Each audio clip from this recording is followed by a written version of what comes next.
It's time for our regular meeting of the City Commission. And I asked the clerk to read the disclosure necessary for distance meetings. This is Amy Finch, City Clerk speaking. I'll be providing information for remote access to today's meeting and procedural guidelines that will be followed. Due to efforts to mitigate the spread of COVID-19, physical access to the City Commission meeting will be restricted. In accordance with the Kansas Open Meetings Act, the meeting can be viewed live on Channel 23 and via Facebook Live or listened to by dialing 312-626-6799 and entering meeting ID code 913-3396-8776#, and that's also available at the top of the agenda. Guidelines for the meeting are as follows. Each member of the public, staff, or presenter is required to state the individual's name and title, if any, each time the individual begins speaking or voting, so they may be identified by remote listeners or observers. Citizens that submitted public comment by 8 a.m. this morning to public comments at ottawaks.gov were given to the City Commission to be read during public comment or during discussion on an agenda item. The Commission must describe at the beginning of the meeting the process that will be used for a closed or executive meeting pursuant to KSA 75-4319 and amendments thereto. Thank you, Madam Clerk. This is Mayor Tom Wygand, and I'd ask you to call the roll of commissioners. Mayor Wygand? Yes. Commissioner Kaler? Present. Commissioner Crowley? Present. Commissioner Skidmore? Present. Commissioner Jorgensen? Present. All commissioners are present this morning. I want to welcome all of those that are with us today, either via phone or by social media. So welcome. We have a big agenda today that we'll move right on through as fast as possible. But for now, let's do the Pledge of Allegiance, and then we'll stand for the invocation. Who's doing the invocation today? Have we got someone? Mike, can you do that? I sure can. Okay, thank you. So let's do the Pledge of Allegiance. I pledge allegiance To to the flag United States of America, and to the to republic the republic which it stands, for which it stands, one nation under God, indivisible, with liberty and justice for all. All right, Mike. Sure, let's pray. Father in heaven, we give you thanks that we can meet today. We are meeting under unusual circumstances. Just give us the strength we need to get through this crisis in our community, in our nation, and in fact in our world. And Lord, we have a lot of information to discuss today, a lot of details. I just pray you'll guide us through this. We thank you for each of the city employees and the department heads putting a lot of work into this project. And I just pray we'll have good and clear communication and good outcomes on this. So we lift it up to you, yield it to you, and give you thanks in Christ's name. Amen. Amen. Amen. Thank you, Mike. Now, for our consent agenda, we have the minutes from the May 20th regular meeting, the May 22nd special call regular meeting, the June 1st, 2020 study session, and the June 3rd, 2020 regular meeting. Do we have any corrections, or do we have a motion to approve the consent agenda? Mr. Mayor, Commissioner Crowley here. I'll make the motion to approve the consent agenda. Okay, is there a second? Commissioner Skidmore will second that. Been moved and seconded. All in favor, say aye. Aye. Aye. All opposed? Motion carried. Do we have any public comments today, Madam Clerk? City Clerk Amy Finch speaking. We did not have anyone register for public comment for today's meeting. Okay, thank you. Then we'll dispose of paragraph A. A 9 declaration. At this time, I'd like to give the commissioners a chance to declare any conflict or communication they've had that might influence their ability to consider today's issues impartially. Mr. Mayor? Commissioner Kaler. Yes, Commissioner Kaler speaking. I have a conflict with item 13 on the agenda, and I will not be voting on that item. Okay. Okay, then I will assume that Commissioner Kaler is the only one that has that conflict, and we'll move on to item 10. City Clerk Madam Amy, Clerk? agenda item 10, presentation of retirement plaque to Fire Captain Dennis Nowatzki. Assistant Fire Chief Sean Dillon will present this.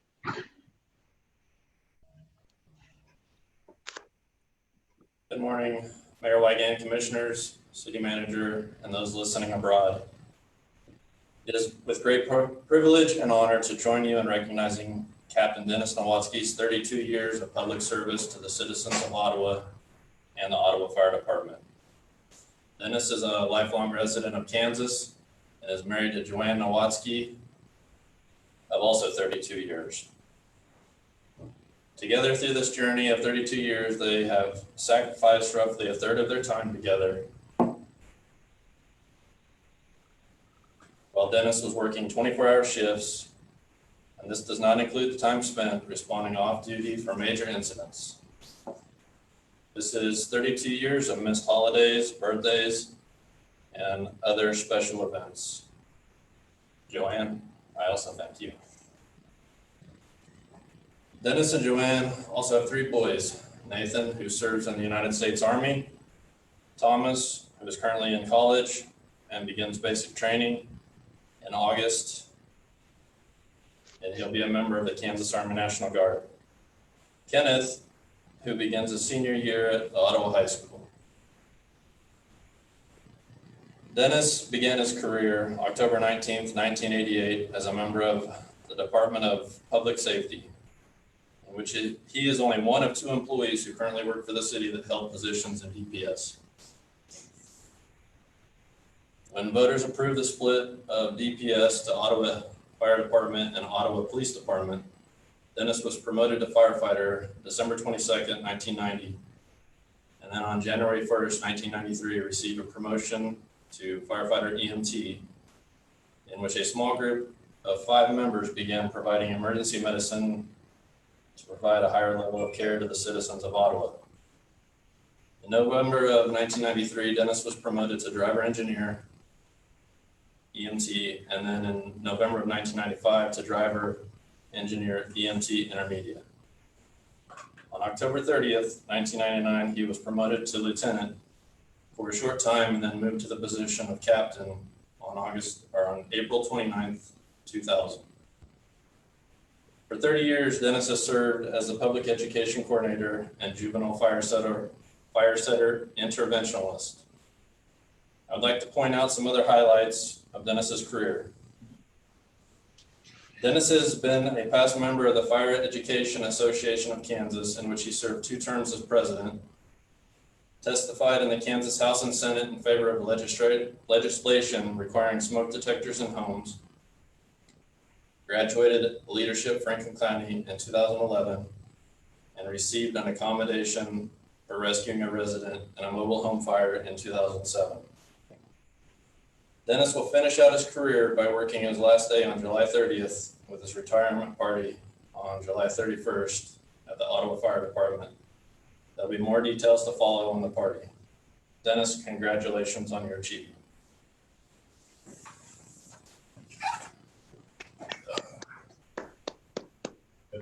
Hey, let's go for this.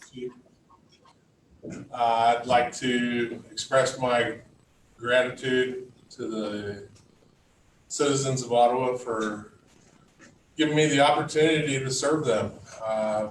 Over these past 32 years, I've learned that although law enforcement is exciting, it's not my cup of tea. And I was able to transfer to the fire department when the citizens made a very wise decision to split the Department of Public Safety. I could tell within the first 2 weeks that the level of fire service we were able to provide the city of Ottawa had increased at least tenfold. Really do appreciate the support that the city's given us over the past 30 years. And hopefully won't ever get another phone call from my wife saying one of the boys is hurt or is sick. And I get to tell her, I'll meet you at the emergency room. But it's had its highs and lows. Fought 4 major downtown fires, and one of those we never lost the full block. So me and the other firefighters down here are very proud of that record. Not every city gets to say that. Again, thanks for the opportunities that the community's provided me and my family. Thank you.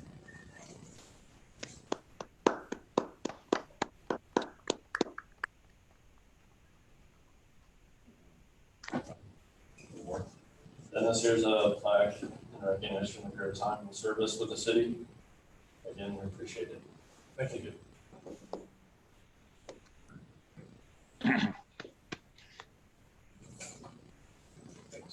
Okay, Dennis, this is Mayor Wygand. On behalf of the city, we thank you for your service, your dedication to our city, and all the things you have done to improve your life as well as the lives of those you've touched. You've raised some good kids there. I know I think you were a scout leader, a Boy Scout leader for years, raised an Eagle Scout, at least one. So thank you so much for being a part of our community and being a big, important part of the city for 32 years at least. So item 11. City Clerk Amy Finch speaking. Agenda item 11, request for approval of ordinance authorizing certain stormwater improvements and authorizing the cost of improvements to be financed by general obligation bonds.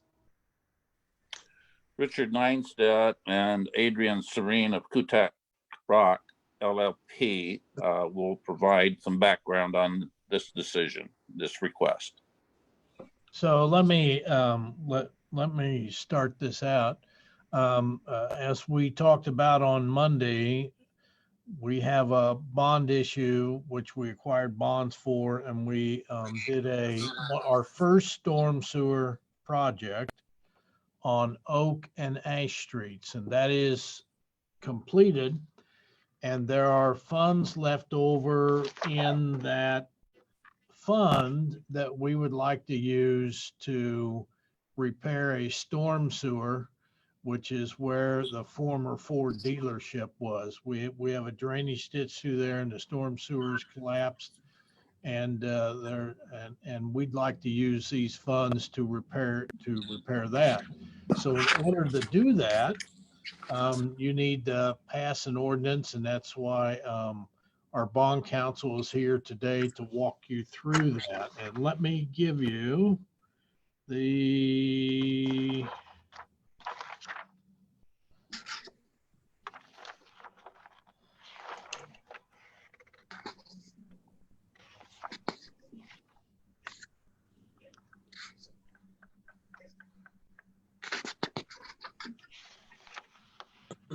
Are you looking for the dollar?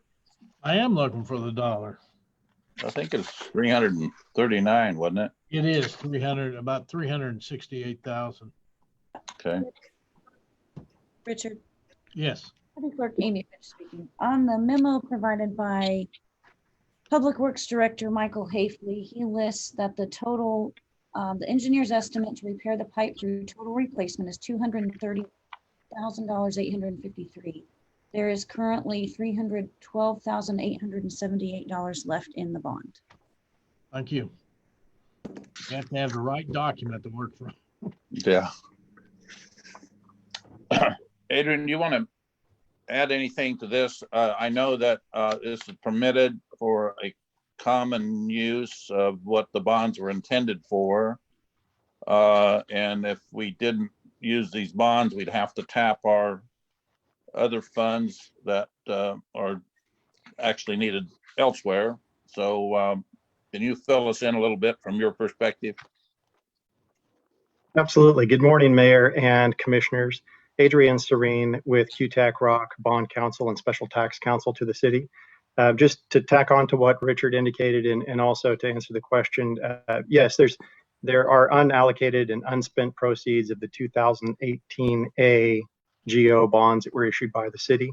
And as also indicated, the Director of Public Works has identified a very similar type of sewer project to be completed by the city, and it could be done for less than the remaining unspent proceeds of those bonds. From our perspective, it was a good fit in terms of being able to use the unspent proceeds for similar projects to tackle this particular project and finance it in that way. And as the mayor indicated, if the project was not paid for from these bonds, it'd have to come out of some other fund or some other method of financing. So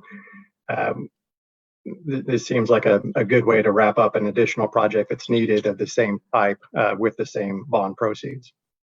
And that's the two purposes of the ordinance that is before the commission this morning. It would identify, or it authorize from the city, authorize the additional sewer improvements that were identified by the Director of Public Works, and would also authorize the financing of those improvements to be completed with those same unspent proceeds.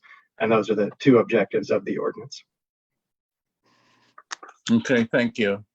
Commissioner, do you have any questions or comments on this?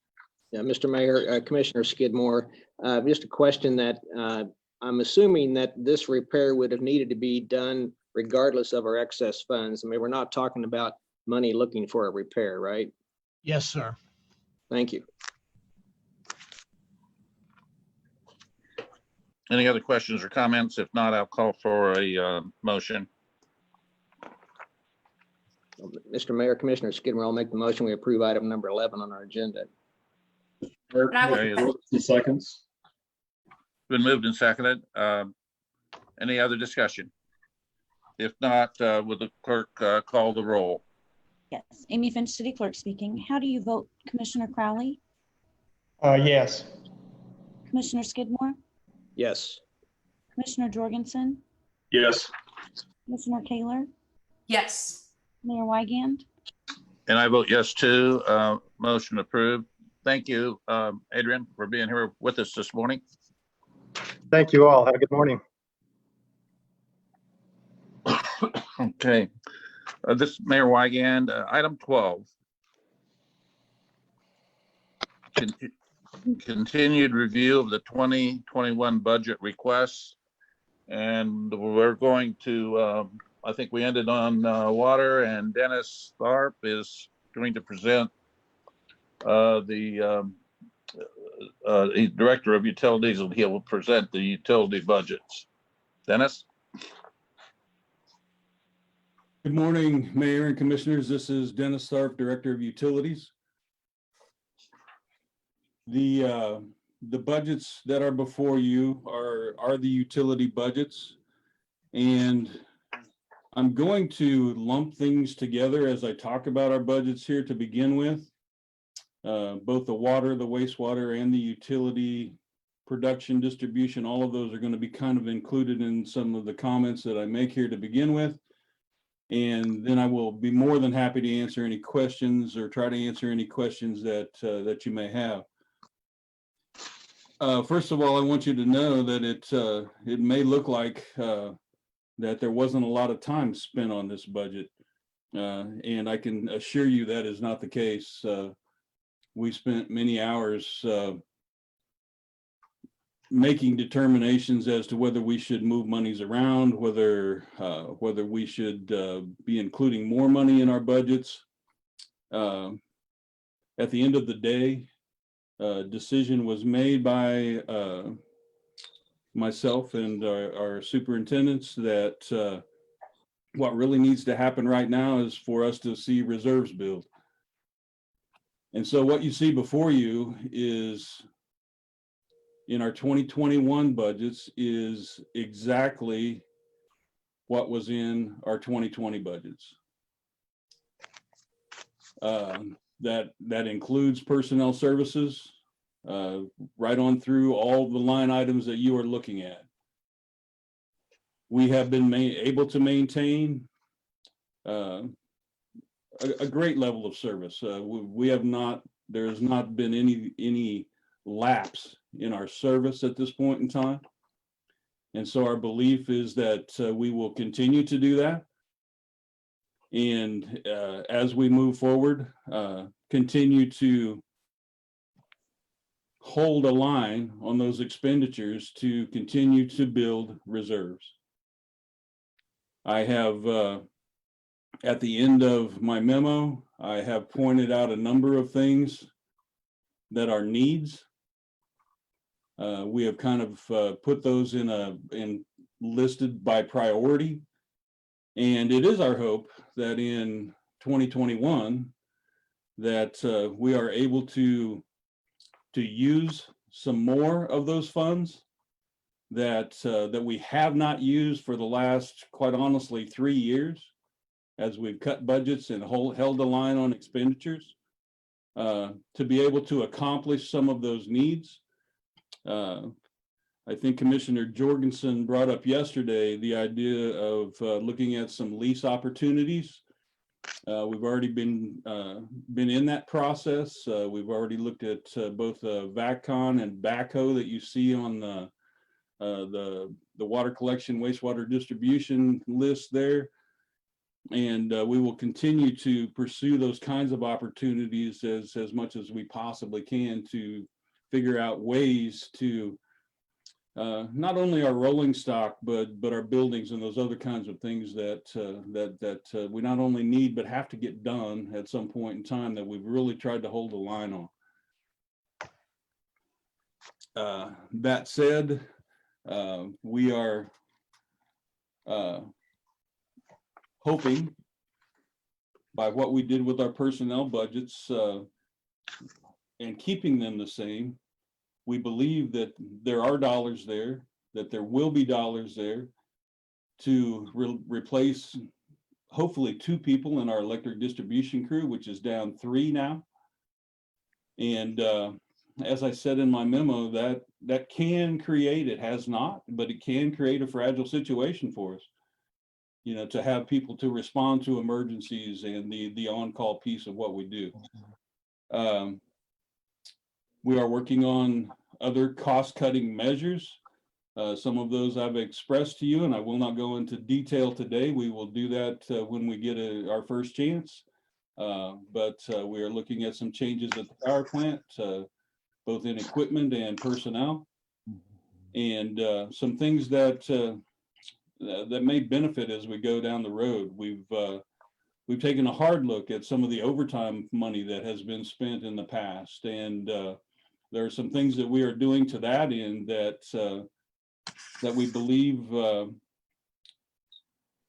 that we can not respond outside of business hours and still be able to accomplish what we need to for the community. So that said, like I say, at the end of the day, this looks just like 2020. And the only other comment that I will make, and I will make it a short comment, we are holding our own right now, revenues to expenditures. And the reason we're doing that is because we are holding a tight line on expenditures. We did a rate increase last October. We did that at 9%. There are no other scheduled rate increases for water and wastewater at this point in time. And we intend to come back in September to look at electric rate increase. Our belief is that the numbers that we have talked are pertinent to that conversation. We believe we will be asking for a 10% rate increase in October in order to begin to build those revenues that are coming in instead of just holding that flat line. And we also believe that those inflationary increases that we have talked about over a period of time are things that we have to consider. We and everyone understands this is not a good time to be talking about those kinds of things. You know, everybody's had problems through this pandemic situation. our belief is that we are going to have to make some moves, or we are going to continue to be in this flatline situation. That said, I will stand for questions. Any questions, commissioners? Any comments? Mr. Mayor, Go ahead. Yes. your United States City Manager, perhaps before we get to that, I think that Laurel Gimzo, our Assistant Director of Finance, might have some additional remarks on the revenue side of these budgets. Laurel? So right now, our revenues are not quite keeping up with where we would hope to be.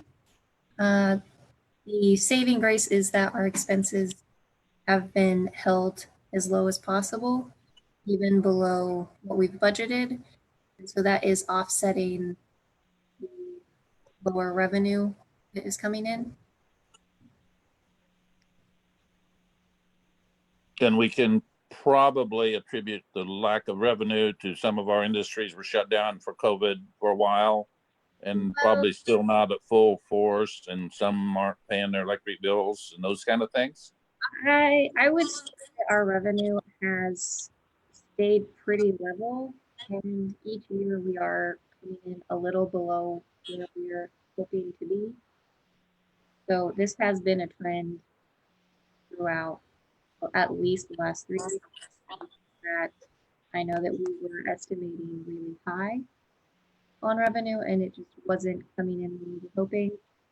So that's what had eaten away the majority of our reserves.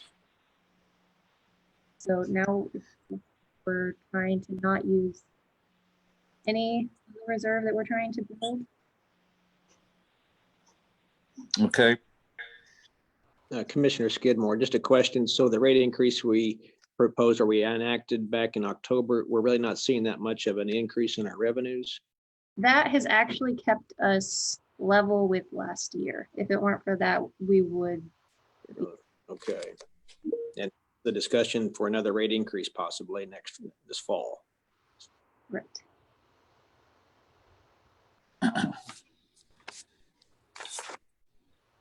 It does look like, excuse me. No problem. If I may, this is Dennis Tharp, Director of Utilities. The one thing I would say with regard to that is we have actually seen some higher loads, not significantly, but we have seen higher loads than we saw in 2019. You know, so our loads have been up, but even with our revenue increase, that has held us relatively flat. And so all of those things paired together definitely point to the fact that in order to move forward, rate increases are going to have to be a part of that.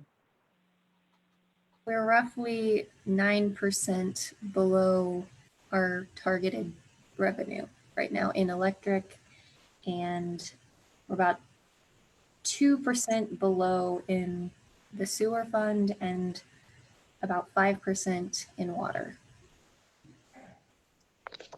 Okay. Mr. Mayor. Commissioner Kaler.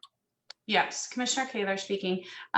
Dennis, I appreciate the fact that you highlighted, first of all, I appreciate the fact that you left and every department who took a really detailed look at their budget and kept it flat, because we don't know what we don't know right now. And as I've said before, if we would have had this scenario brought to us last year and had been told that we were going to be in the same exact in this spot in July 2020, I don't think any of us would believe that, but we are.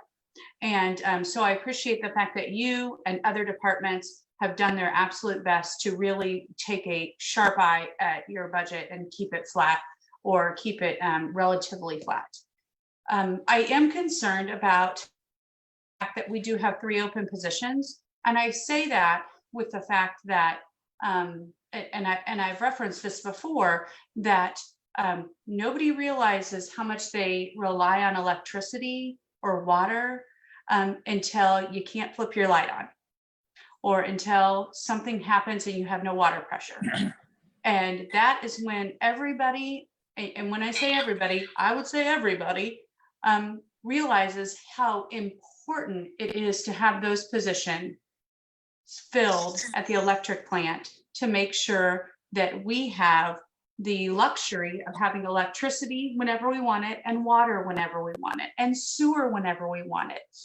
So I am a bit concerned about those 3 open positions. And if that becomes a factor in which that you feel like that you can't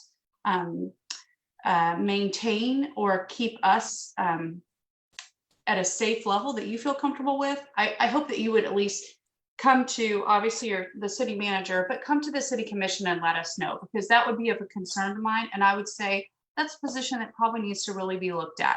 If we're down 3 positions and we have something that happens that's major, a major water line breaks, a major something happens major with our electric transmission, all of those things could be major, and it could really put a ton of stress on your staff if you're already 3 staff shy. If I may, Commissioner, what I would say to that is, this is Dennis Sark, Director of Utilities. The city manager and I have had a number of conversations about staffing. One of the problems that exists and really the staffing we're talking about is in electric distribution.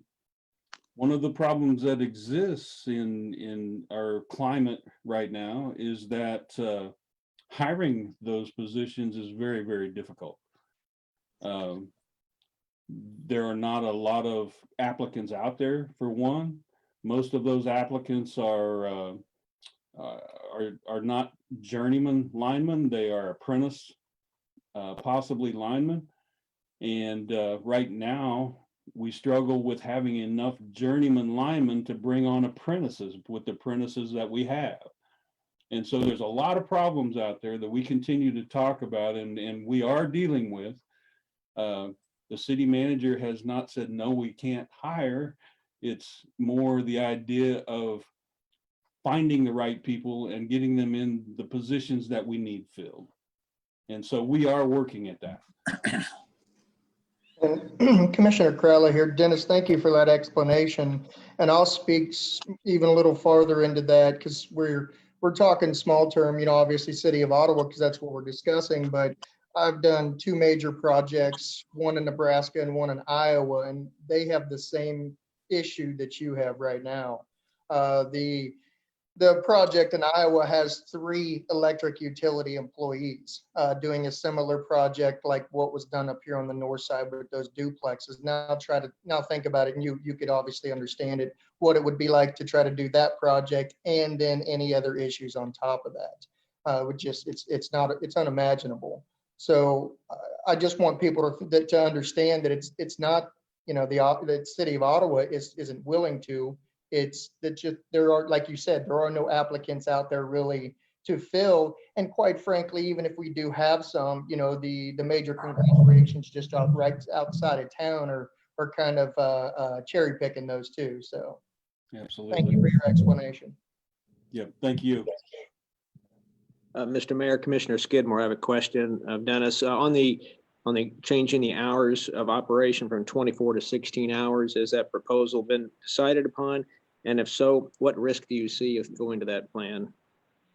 We have been working on that. This is Dennis Sark, Director of Utilities. We have been working on that particular project now for, I'm going to say probably 5 or 6 months. We are going at this very slowly.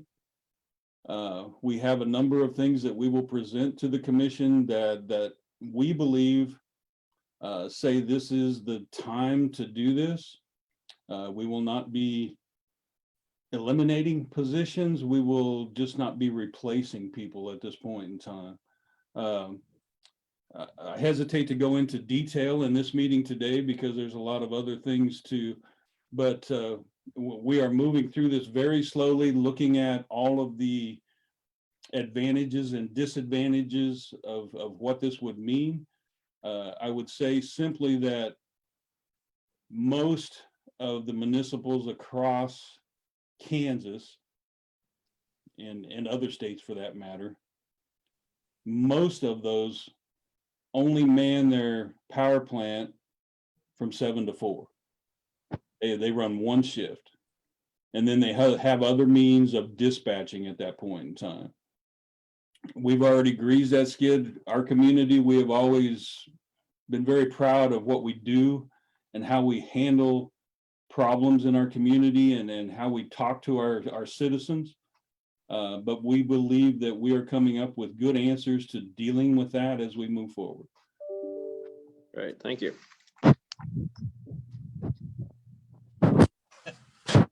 Mr. Mayor, United States City Manager.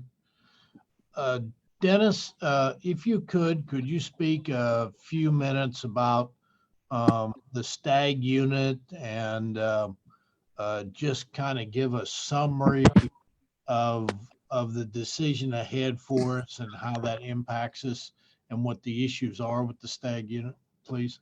Absolutely. This is Dennis Stark, Director of Utilities. There are a number of reasons that the STAG unit, as it exists right now, is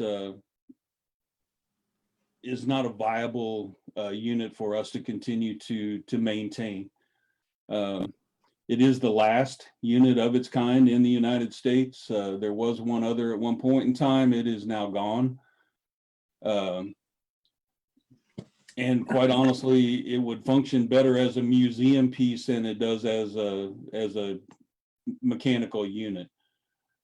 We spend a lot of money every year, and I will give you detailed analysis of that when we talk later, but we spend literally hundreds of thousands of dollars in maintenance and maintaining that unit, which is not a viable unit in the market today and will not probably ever be again. We do not see a lot of money to be made by either selling or parting out that unit at this point in time, but there are significant dollars to save by not trying to maintain that unit. We have looked at capacity needs, and even without the STAG unit, we will meet capacity needs without going to the market and purchasing more capacity. So we believe this is a perfect time to take the STAG unit to decommission the STAG unit, and then begin to look at alternatives to replacing generation for reliability. Now we're looking at a number of things. We've been looking at some renewable products. We've also looked at what it means to purchase another reciprocating type unit. And there's a lot of different types of units out on the market. But because of where the markets are, where purchase power costs are, it just would make a lot of sense at this point in time for us to decommission a unit that is absolutely not viable for really anything, even reliability. It takes us anywhere from an hour and a half to 2 hours just to get that unit up online. By that time, most emergencies that we've had, we got it fixed. So it really doesn't mean anything to us at that point in time. This is something we've been talking about for a long time. I don't think we've seen a better time in my history with the city to eliminate that unit. Dennis, this is Mayor Tom Wygand. I appreciate that if we don't need it, I don't know why we're spending hundreds of thousands of dollars keeping it maintained. That's got to help the rest of your budget. Have you got that budgeted into the STAG this year? That could be freed up if we decommissioned the STAG. This is Dennis, our Director of Utilities. Yes, Mayor, we have looked at the needs and we could move forward with the decommissioning the stag and really have little to no impact on budget one way or the other. We really do not intend to spend our money to remove the stag. And that's part of why I said there's probably not a lot of money to be made here in decommissioning the stag, because we will likely have somebody come in and they will bear the costs of removing the stag from service and parting it out or whatever they decide to do with it. We've talked to a number of companies. COVID, of course, have slowed this whole process down a little bit, but there's a number of companies that have an interest in some of the parts, and we have a couple of companies that have an interest, quite honestly, internationally, that would be interested in pulling it apart, moving it overseas and putting it back together for some of the third world countries that don't have anything else, quite honestly. But you can imagine what the expense is to do that. You know, So my question goes back to, go ahead, Richard. Mr. Mayor, I was just going to kind of tag on to what Mr. Thorpe said. I think it's important for the commission and the public to realize, and I speak from 13 years of history, we were at a different point 13 years ago. And actually where we're at with the market and how we acquire our electricity has really helped us get to this point with the stag, because the previous director, we did rebuild that stag. We did that because we needed the capacity. And since Mr. Thorpe has become director, because of our relationships with Kansas Municipal Energy Agency and how they're doing marketing and how they're doing programming for us, that's why we're at this point with the stag. And I just want to make that point that this is not something we've sat on or Dennis's staff has sat on. This has been a very thoughtful, detailed analysis to get to this point. But my question was, if we decommission it tomorrow, does that free up any budgeted funds to keep that we budgeted to keep the stag in operation for other uses? Mayor, this is Michelle Wapp, HR Director. Can I share something with you that regarding our property and casualty coverage? Sure. Hub International, I reached out to them yesterday. I'll just give you just a short snippet. If we remove the stag from our property policies, the estimated annual savings would be about $22,900. So I just wanted to share that with you. Okay. Okay. Thank you, Michelle. But I'm still thinking in regards to the operation of the stag. And Dennis had made the remark that each year they put 100, if I understand it right, put 100,000 plus into the operation of that. If that goes away, does that 100,000 could be that you've got budgeted for that could be used for other things, your fleet or your people you need? The short answer, this is Dennis Tharp, Director of Utilities. The short answer to your question, Mayor, is yes. There would be money freed up. Everything that we spend in water and chemical, in man hours, in not moving forward with projects that need to be done on the stag, yes, there would be several $1,000s freed up that could be used for other purposes. Okay. Any other questions? Commissioner Crowley here. Dennis, I know we've talked a lot about the electric, but if I may, if I could drop back to line item 644 on the water utility. You have an expenditure of 100,000 for the meters, and I'm sure that's the digital meters, correct? Yes, Commissioner, that is for the AMI that we are currently trying to move forward with. And did that start, because I think in 2019, it was an actual of 108. I'm assuming that's when they started, that expenditure started. I'm sorry, Actually, 20. we have been spending money on those meters now for about 5 years. Okay. What we did in 2019 is we moved and specified a line item, both in electric and in water, $100,000 out of budgets that we moved into those, so we knew exactly what we were spending on AMI. Before, it was a bit convoluted in where that money was coming from. And so we made a decision to just know exactly what there was to spend on AMI. We would love for that number to be about 4 times what it is, to be honest with you, because we got a ways to go on the AMI. But this is what has kept us moving forward on getting those meters out there. So, and pardon me, so I got 2 more questions. One, do you know roughly how much longer that may run out, years wise, that 100,000?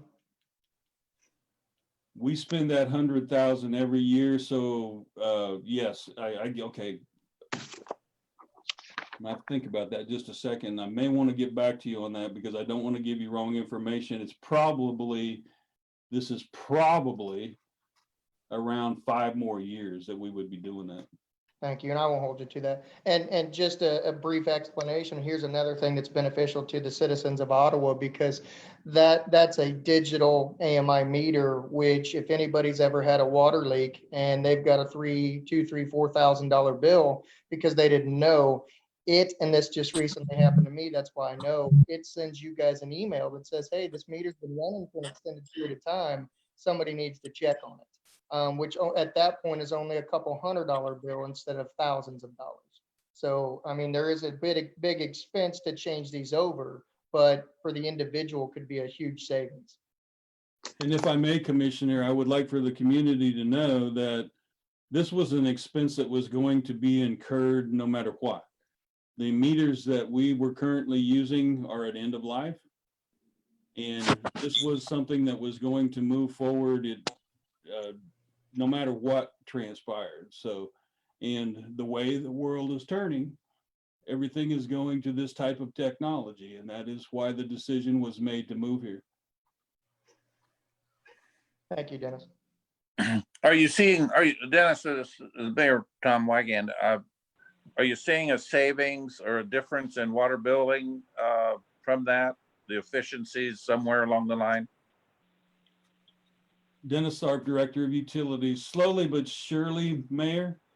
At this point in time, our combination, you see in my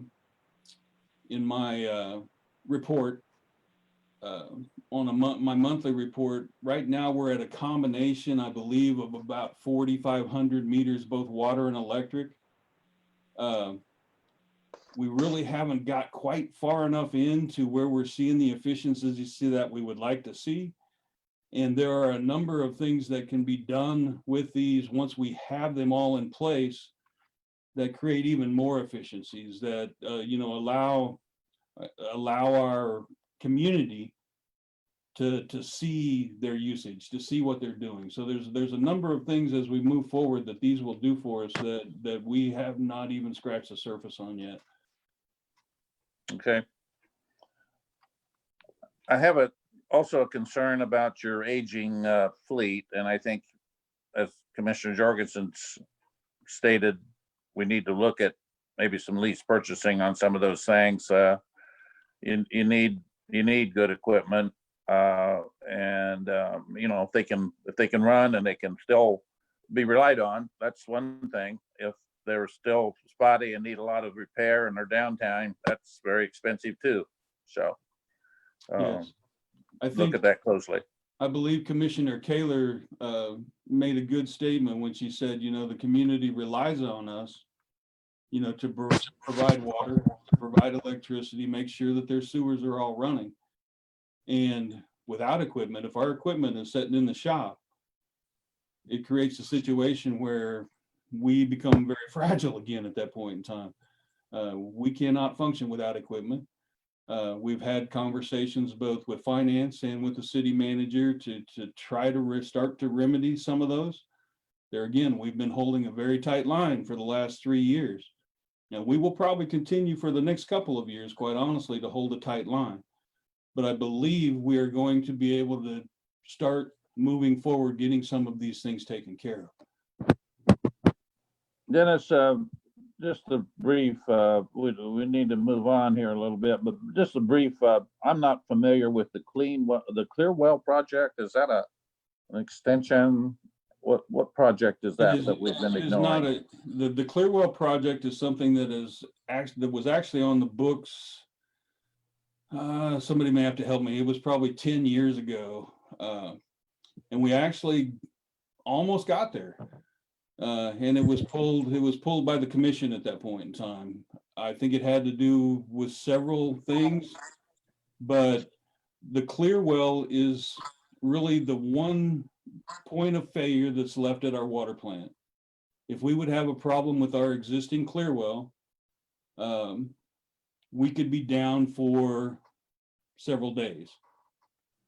Now, that said, the likelihood of that at this point in time is not real great, but to have a second Clearwell would make us as reliable as we can possibly be, to where we could switch to that second Clearwell and be able to continue to function as if nothing happened. If we need repairs on our existing Clearwell, we got towers and we can hold a lot of water to get out to the community and be down for a couple of days even. But that second Clearwell, as that water plant continues to age, is our one single point of failure. Mr. Mayor, Yes. this is Richard Ninestead, City Manager. If I give a little background on here, and I believe that Commissioner Jurgensen is the only commissioner that was a part of that group. This has already been designed, and the commission was ready to move forward with it when the Great Recession hit. We had financing for that. We even went back and did some value engineering to see if we could get the cost done. And I think in the end, including from your city manager, that the concern was we just did not know how long the Great Recession was going to last. And it was actually in large part a fiscal decision of the future.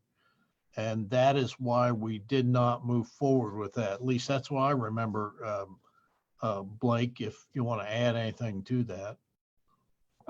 That's what I remember, but also I think the bids came back higher than what we had anticipated at the time. No, the Clearwell, that isn't one of the settling ponds or another settling pond. It's something to do with in the water treatment plant. It is outside the water treatment plant, but it is in the process past the settling ponds. Okay. It's on the side of the street where the water plant is then, one of those ponds. Yeah, it's up above, it's on the hill. Okay. So sometime that will need addressed probably. Okay, any other questions, commissioners? We move on.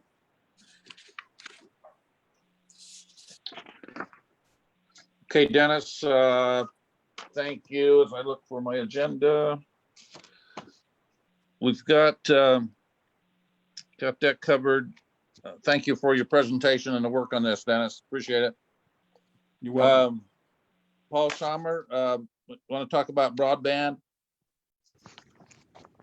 I sure will. Thank you, commissioners. Good morning. This is Paul Sommer, IT Director, and we're just going to look at the broadband here. Pretty much it stays the same except for the personnel services with a 3% increase for any possible, COLA or merit adjustments there. And then I just put on the memo a couple of items from last year. Revenue 158,000, expenses 124,000, customers are around 18. So it's going fairly well, and I'd be happy to answer any questions about the broadband budget. This is Mayor Tom Wygand. You're not asking for any additional equipment or anything. It's basically a COLA increase in salaries and benefits. That's correct, right? Mr. Mayor, Yes. this is Commissioner Jorgensen. Paul, do you anticipate any capital needs or equipment needs in the near future? We will start to schedule. We'll start replacing some stuff. And the way that we kind of work that is we have a capital equipment, and we've been balancing building out and replacing equipment kind of as we go along. And I don't see anything immediate that we can't kind of keep managing that through through our one large capital equipment expense item. Thank you. Okay. Commissioner Skidmore, Paul, I guess we have 18 customers. Do you see that going up or down at this point? We kind of organically grow out as we build out the network, and we add customers. Not real fast because we have to build out to them most of the time, but it's kind of a balancing act. But yeah, I think we'll just continue to add customers here or there as they, as there's a need. If I may, Mr. Mayor. Yes. Richard Neinstedt, city manager, and for the public's benefit and the commissions, these customers are primarily commercial and industrial. So I wouldn't want the public to think, oh, we have a new provider for broadband in town, because we do not provide to residential at this time. But this came about 10 years ago because there was a need in our North Industrial Park, and talking to our commercial and business and industrial partners, that they did not feel that they had options available to them for their broadband needs. And as part of that discussion, we talked to AT&T and we talked to Allegiance at the time, and we were told, at least on part of one of those large international companies, that they had done everything they were going to do, and they had laid some new fiber expansion in town. So we sat down with the commission, and the commission gave the go-ahead as long as it did not involve the property tax, as I recall.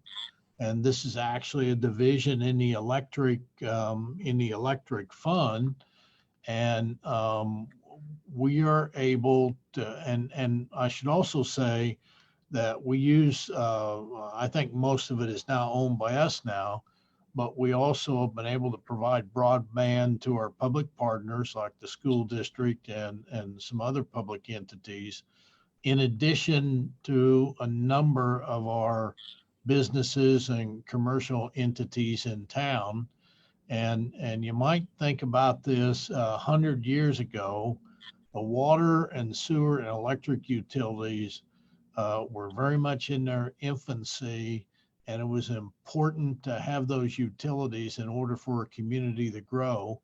And the broadband right now is that frontier. This Mayor Tom Wygand, Richard, to expand on that a little bit, are we going to serve the proximity park also, or will that be another entity?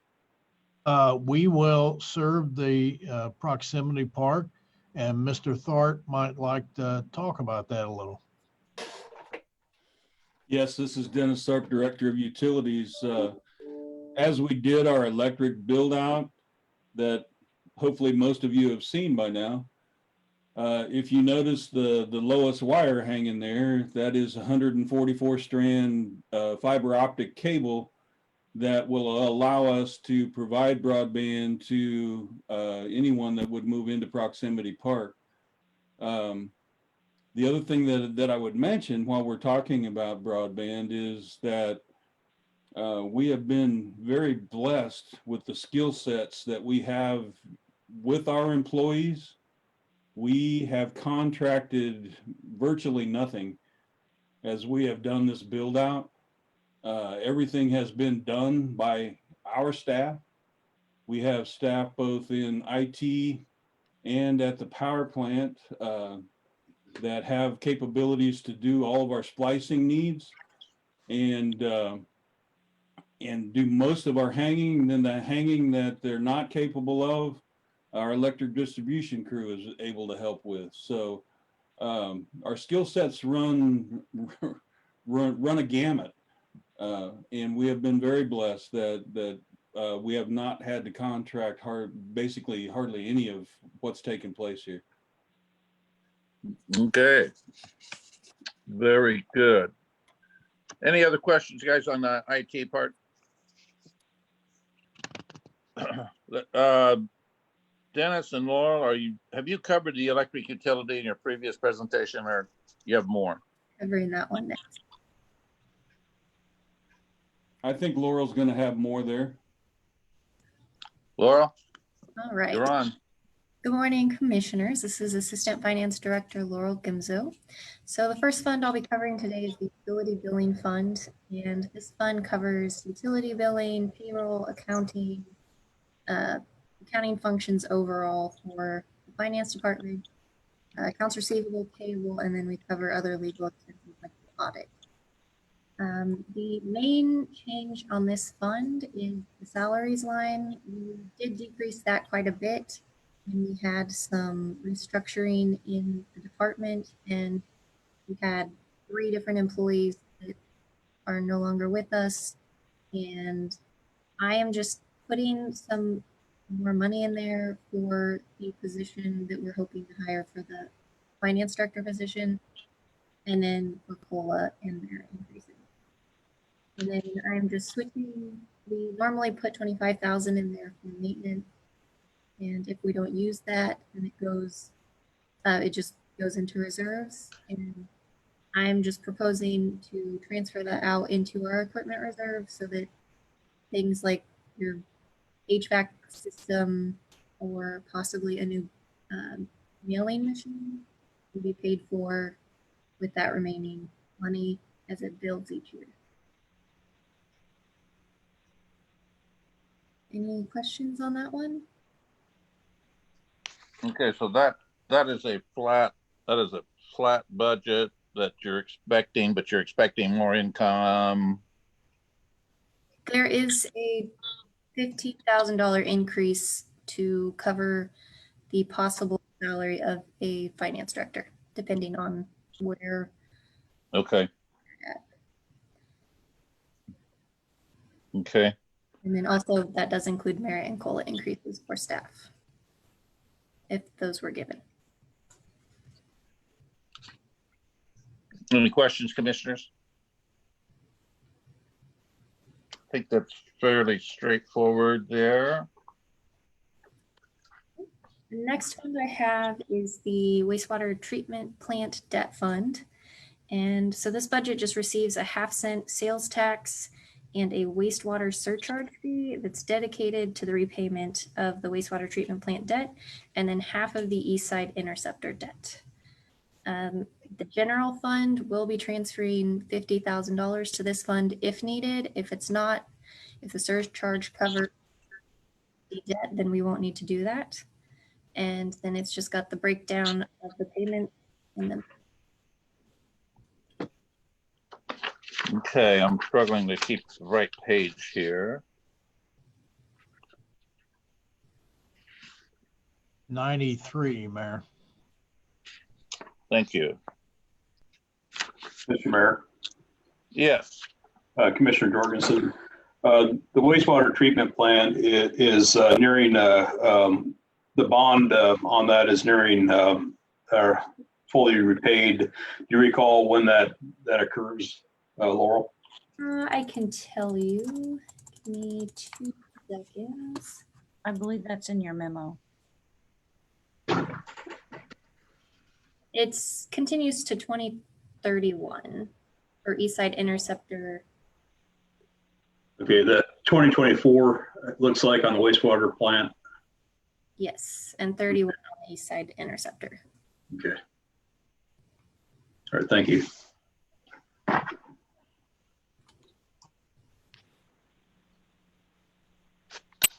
Okay. It's hard to believe that wastewater plant is already what, about 18, 16 years old? Am I right? Yeah.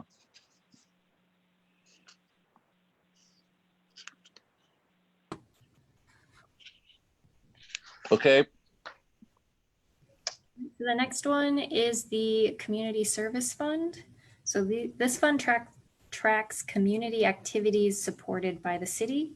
So our funded partners are CDC, Ottawa Main Street Association, Elizabeth Layton Center, and everyone held their flat with 2020, with the exception of Prairie Paws, who is requested an additional $10,000 to help with animal control services and licensing.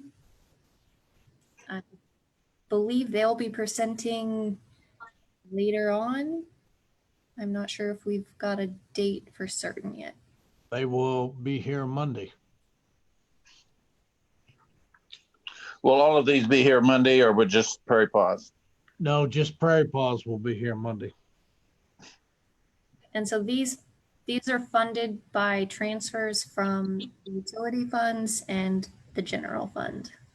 And you have commissioners, Richard Ninestead, city manager, you have already heard from FCDC, you've already heard from Ottawa Main Street. You have already heard from Elizabeth Layton. And as in keeping with last year, fireworks, Veterans Day support, and the mayor's Christmas tree, which is actually a payout from a donation we've been getting. I think last year you just wanted to talk about the big four. Okay. Okay, well, we'll wait from Prairie Paws presentation Monday. Okay, what do we got next? If I may, Mayor. Revolving loans. If I may, just one other comment on this. I want to reiterate what Laurel said. This fund is made up of transfers from the utilities fund and the general fund. Okay? I think that's important to understand. So I just wanted to make sure you understood that. It's a non-tax fund. It's an operating income. Well, technically it is a non-tax fund, but it does receive tax fund transfers from the general fund, which is a tax fund. Okay. It is a fraction of what utilities transfer though. Okay, revolving loan fund. Yeah, so our next one is the revolving loan fund. This fund started out with quite a bit of money this year, and we have granted. We actually are down to $3,204.07 now as of today, and we granted that out for the chance to get the CDBG CV grant, and we did receive $132,000 for that. And all this fund is going to be doing is providing the option of a loan for some city businesses. We do have a couple loans that are still outstanding that will be providing revenue back into the fund that we can then loan out. And I've just put that in designated funds in case we do need to give that money out next year. And that, I mean, I don't think it's going to end up being the full $11,278 now, because we did end up a bit more than we had at the time of this memo. Okay, but this is a revolving loan fund. We didn't grant any money out of this fund. this was the fund that all of our CDVG grants came out of, Okay, because they did require us to put that down below $10,000 to apply for the CDVG CV grant that we received for $132,000. okay. Ms. Okay. Stinto, Yes. this is Sarah Kaler speaking. I wonder if you might want to address where it is that the American Eagle donation, what fund did that end up? Was that a separate line item that was established? That is its own fund. And so I believe that is fund open. I can find that out here.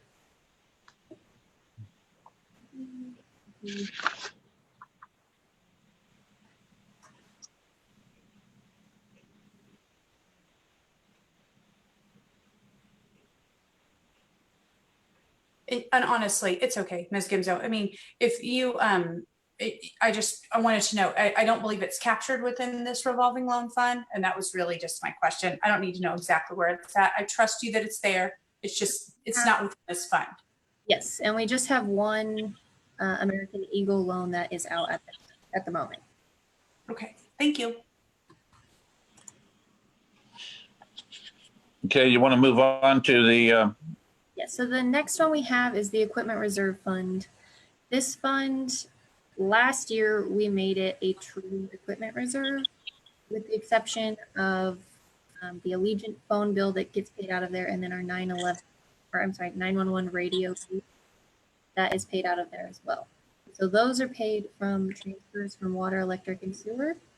And so I just have those at the top and then of the memo, and then I've broken out the proposed transfers from the different departments, and I've listed their requests for what they are transferring money in to the equipment reserve for.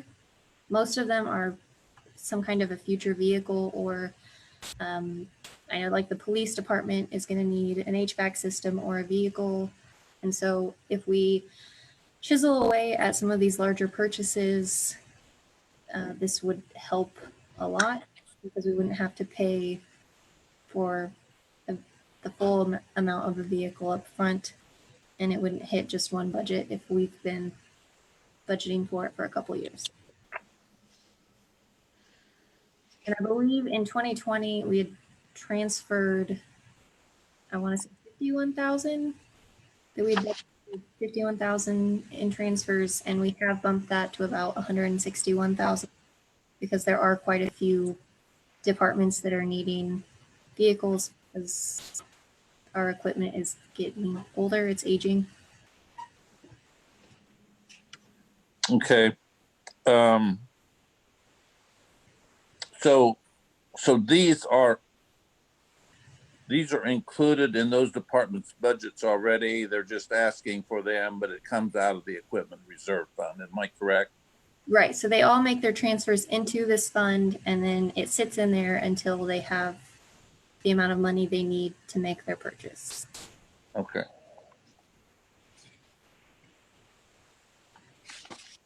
Any other questions, commissioners?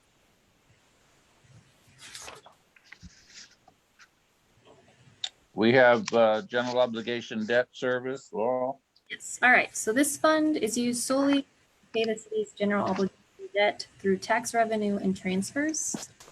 So I just have the principal and interest that we do have to pay no matter what listed in here. And we do have 2 bonds maturing in 2021. It's roughly $328,000 worth of payments. And then our next maturities are in 2023 and $400,000 a year. And I will note that our 2019 A refunding bond that we did does start in 2024. And so that will be an additional payment of $305,000. Commissioner Skidmore and Laurel, are this part of the funds we're looking at, maybe refinancing at a lower rate? At this point in time, they have to be callable for us to refinance.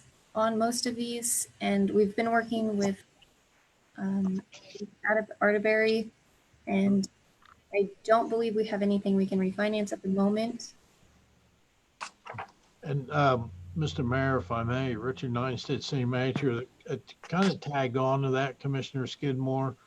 As Ms. Gimzo said, we've been having some conversations with David, and in the next couple of weeks, we'll actually have him join us by Zoom so he can walk through those discussions and what we're looking at and what he's looking at.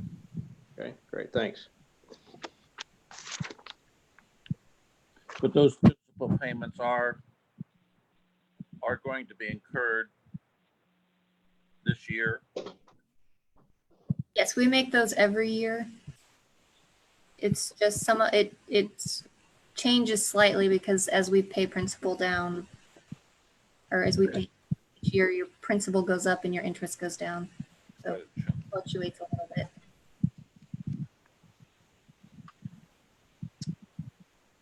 Okay, any questions on the general obligation bonding payments?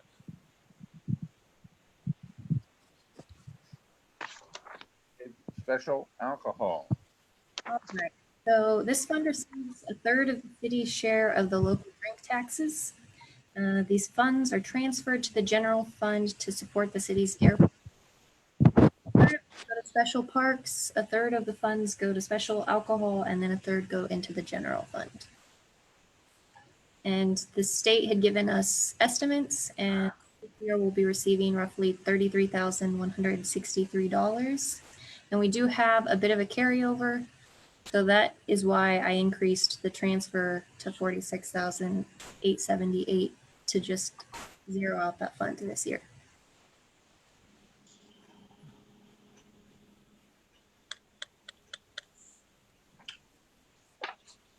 Okay. And I think that's all of mine. How much was the increase the state over last year, you think? I believe last year we had around 27,000 that we had projected, and I do believe it came in a little bit higher. I think it was closer to 29,000. And so that's part of, we can only transfer what we budget. I can't transfer anything over that. And so that's why we do have a little bit of a carryover that I was including in that transfer. Okay. Commissioner Skidmore, thank you, Laurel, for your work. And by the way, Laurel, your last name, I've been reading through the Bible in 1 year plan. I started 2 years ago, actually, but I bore you with my problems. But I just read in 2 Chronicles this morning that Gimzo was a town in Old Judea. Oh, wow. So I'll get you the reference later. There you go. You never know what kind of facts Mike's coming up with, but that was a good one, I guess. Good trivia. Hey, yeah. Again. So, Mr. Mayor. Yes. Richard Ninestead, City Manager, if I could kind of just have a few minutes about talking about where we go from here. Obviously, it's important we hear comments from you today or next Monday, but next Monday, we will have this all put together from you. The city clerk will have the publication for you to look at. We will have a spot on the budget for you, in essence, to have a roundtable discussion about what you've seen, what you've heard, what you like, what you don't like. And I would hope that we could really also focus on what we see as some of our building needs, on some of our rolling capital needs, most of which were not included in the budget, but it would be very helpful if we could have a discussion and hear what the sense of the commission is as we go forward in addressing those needs, because every year we just get a little behind, and then you deal with a lot of that in a crisis mode. And that is really not a good investment for the taxpayers or the ratepayers of our community. So that's all I have to say. Richard, when we get the full draft that you'll prepare off of these proposals, I assume, for us Monday. And we'll have the evaluation and what a mill will raise and everything. I think we'll be better able to talk about possibilities and go back over these budgets and everything. There's some things in there we can do, some things we maybe can't do. We need to continue to work on our fund balances, those kinds of things. But until we see that full report, and I'd like to also see where we are with this year's budget. And so I think we'll know a lot more after we see that draft budget that you will have compiled. Is that correct? We'll know more about mill levies. That'll be in the publication, and I think there is some. Well, before I say that, I was going to say I think there's some of that 2020 budget information that we gave you, but we will have that information. You'll see it in the aggregate in the publication. You will also see, we will work through the tax lid computation so that you can see what's proposed for you to levy on a property tax and what the maximum might be. So you can see that information also. Okay, thank you. We will have some numbers on where we're at with we can do that, where we've at as far as the percentage of the budget we've met. But I would just caution you that we do this budgeting 6 months ahead of before the budget ends. Yeah. Right? And so what we try to do is estimate conservative on revenues, estimate somewhat higher, trying to anticipate what could happen between now and December 31st. And those two numbers make up your cash carryover / reserve. Yep. Okay, thank you for that detail. Mr. Mayor. Yes, Commissioner. Before we move on, I've got a question for Laurel on the special alcohol. Yes. In the packet, it looks like there may be a sign problem on revenues for the 21 budget. It shows a negative revenue of 33,000, and so it shows the ending revenue of negative 80,000. I assume that's been corrected. My guess is something was put in without a negative sign where it should, and so that's why it's showing that, because Okay. sometimes if you don't, the way our system works, if you don't put a negative revenue in, then it will do that. That's what I figured is a sign problem, but the intention is to have it zero out at the end of the year. Yes. Okay, all right, thank you.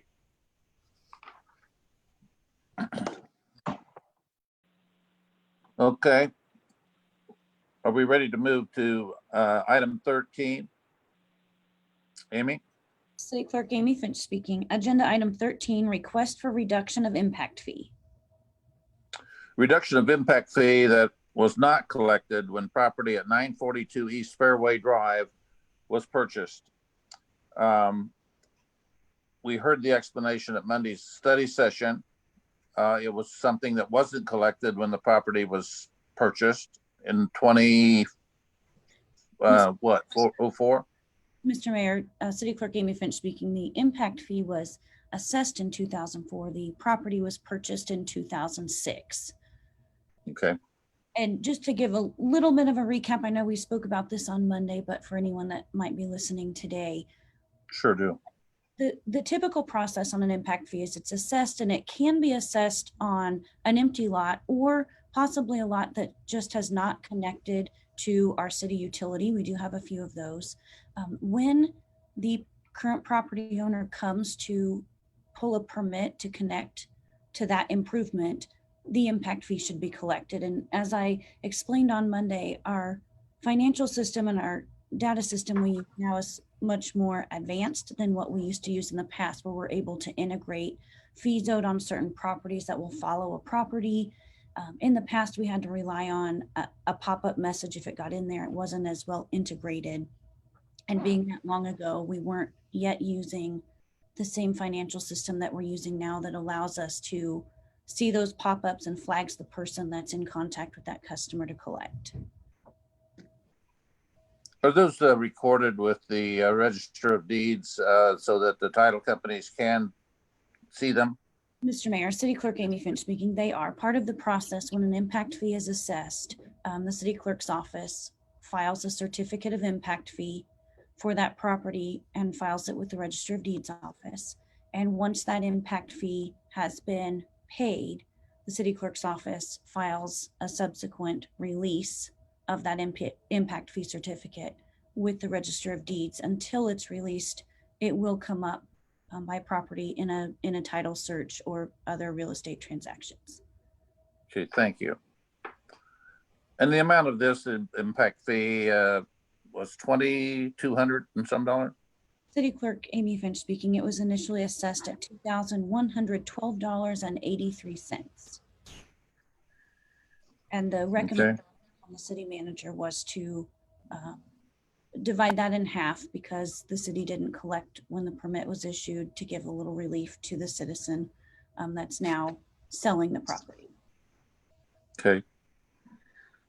Mr. Mayor. Any questions? This is Commissioner Jorgensen.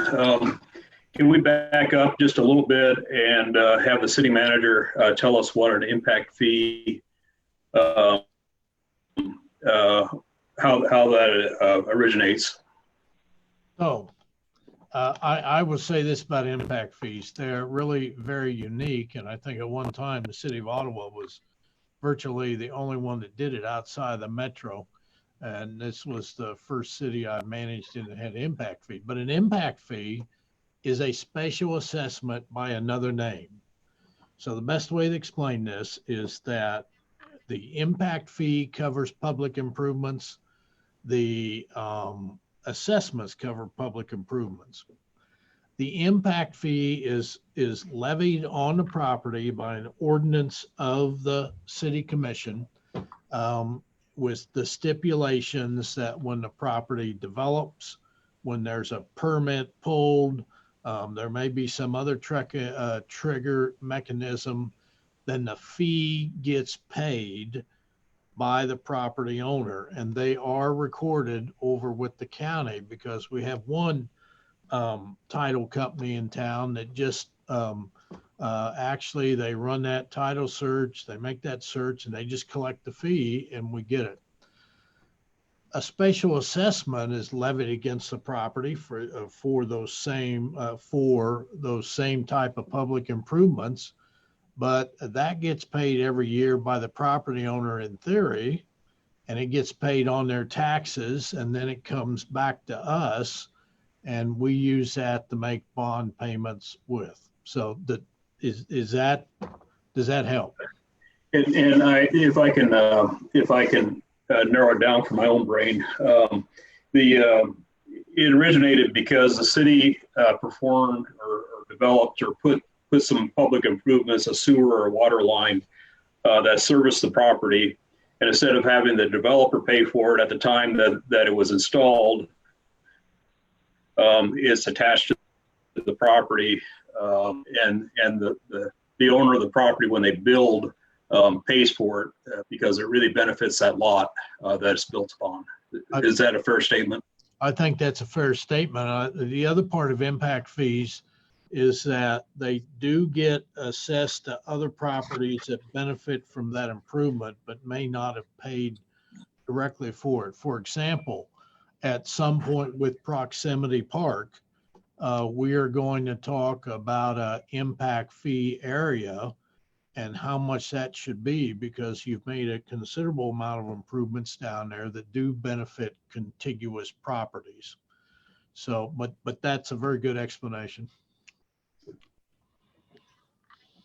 Good, thank you. Okay. We front the cost, get it back. Do we get it back plus interest? Mr. Mayor, City Clerk Amy Finch speaking. On the impact fees that I have on record, we are not accruing interest. It does assume or does not? Does not accrue interest. Okay. And Mr. Mayor, one more question. This is for City Clerk Amy Finch. You indicated there's approximately about 1.2 million in impact fees that's outstanding at this time, ready for collection when the property develops. Is that other properties develop? Is that correct?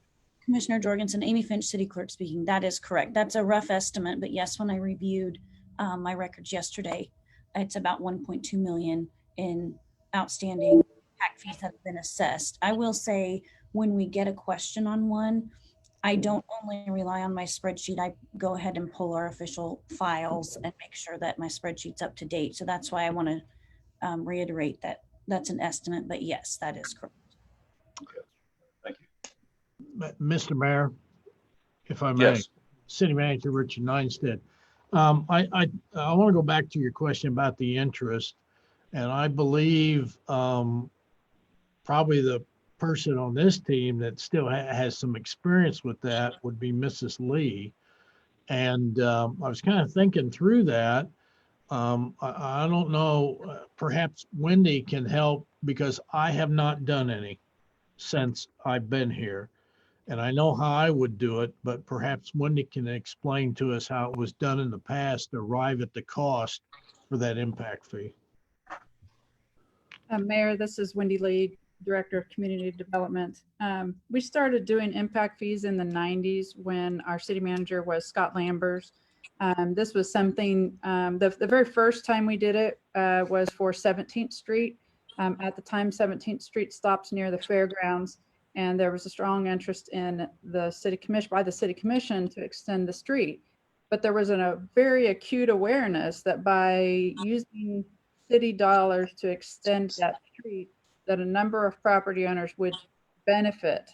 Now, the property owners that already had structures on their property, they weren't necessarily going to get a new benefit, but the vacant parcels of ground out there, which were most of them, were going to seriously have a positive benefit and have an ability to then do an individual development. Absent that structure, other than a benefit district, there was really no way to accomplish it.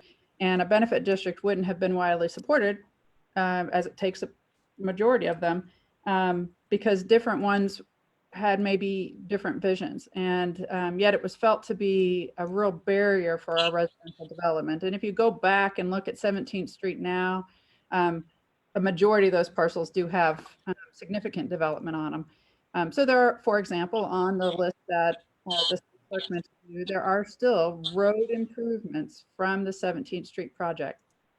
There was no interest put on because it was difficult to determine, and I'm not sure that we could project it. Now, at the time, it was allowed, I'd have to do, we'd probably want to work with bond counsel if you were interested in doing an interest portion.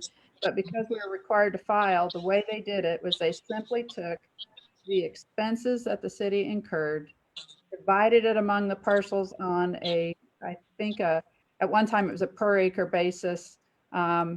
And I know when I came back to the city in the early 2000s, as we began to see some of those parcels developing, Scott and I looked at the original allocations, and then with the city manager kind of looked at some of them and felt like some of them had been unfairly, they were getting a higher rate than maybe they should have based on their square footage. Some of those parcels went all the way to 19th Street. Some only had a block. Some of them didn't even have that much.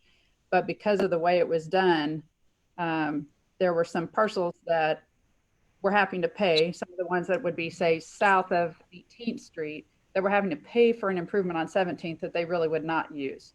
They would be more likely to need to be able to use improvements made to 19th. So we've done that over the years. It became more common in utility. I know one that we did in the mid 2000s was along 23rd Street. And the reason was because we had a benefit district for part of it, but the owners were reluctant without knowing the rate of change that could occur there, to do benefit districts for both water and sewer. And so they did one through a benefit district and one through an impact fee district. As the clerk said, we've been very good about filing those. Once they're at the Register of Deeds, we know that they're there. And as we've said, the local closing agents have gotten very good about making sure that they are very conscious of these as well. And that's true for even commissioners. The commissioner's question the other day about demolitions or weeds. They have gotten very good at communicating with us, both community development and the clerk's office, about trying to find out if there are any fees. And the reason for that is because if it is missed, in some cases, the city can go back to the title company or the previous owner. And so we've all gotten much better at it, but it took a while for all of that to get as automated and as well tracked. And right now it's as well tracked as it's ever been in all of my history. And we do have a good relationship to check those out. But some of them go back a long time. And we have talked at different times about, and part of the reason for the procedure that you have here is some of those impact fees now are probably getting near the life of the improvement, for example. So there is a right time, and that is definitely always with your approval, to consider whether or not we should at least reduce that impact fee because it's no longer a new improvement. I will say the one here at Fairway wasn't more familiar with the big projects where we put them on acres and acres of space. Okay, thank you. Commissioners, any comments on this before we call for a motion? Let's call for a motion. Actually, Mayor Weigand. Yes. As I'd indicated earlier at the beginning of this, I will not be voting on this particular item, but I do think that there's a bigger conversation to be had about the entire amount that is due, and that I agree with some of our commissioners that we have to be careful about setting precedent. But I mean, this is a step. I mean, so you decide here what happens, and so we can't decide it in 2 or 3 years. Then we're going to give favorable views to others that come to us wanting a discount in their impact fees. So we have to decide where we're going to draw the line and what is it really worth to us. I mean, so just something we need to think about in a bigger realm, because this is a tremendous amount of money, but it's in a bigger realm that I think we need to think about, regardless of just calling for a simple motion. Okay. But we'll have to start with a simple motion. What I would like to do, I can throw my thoughts into this. As I expressed Monday, I feel there's been a benefit to the owner to not having paid it for 14 years. And it's an impact fee that the city has carried. It's a cost the city has carried for that long or more. And I feel like we've got quite a few out there to collect, and and I think it was stated 1.2 million impact fees that will be collected or should be collected in the future. So I think Commissioner Kaler is right in suggesting that this has ramifications, whatever we do today. If any other commissioner want to weigh in on this, this might be a good time, or make the motion and we'll talk about it. Commissioner Crowley here. Amy, do you know if the person that pulled the original permit in 2006 is the same person that's selling the property today? Commissioner Crowley, Amy Finch, City Clerk speaking. That is correct. The okay. Owner in 2006 is the current day seller. Thank you. You're welcome. And then I'll just repeat, I guess, what I said Monday also, in that the property owner was to pay this amount, 14 years ago. the full amount 14 years ago. And I can understand the city manager's, response with, there is some, I guess, some responsibility of the city, but whether they paid it 14 years ago or today, they still would have had to have paid that same amount. Even if we cut it in half, and there was an interest somehow involved, I mean, they would still be back to that original amount anyway. I agree with Commissioner Kaler also with we're setting a precedent, sure, and there could be ramifications.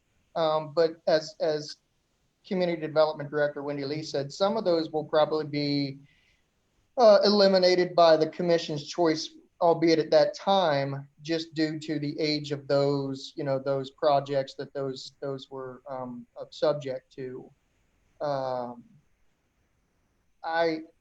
I just think that if we cut it in half today, and that's kind of the precedence we set, that's costing, by the city clerk's numbers, the taxpayers $648,000. And that's a significant amount of money. I might add that paying what the impact fee would have been in 2006. There's a lot cheaper dollars to pay in 2020. So I think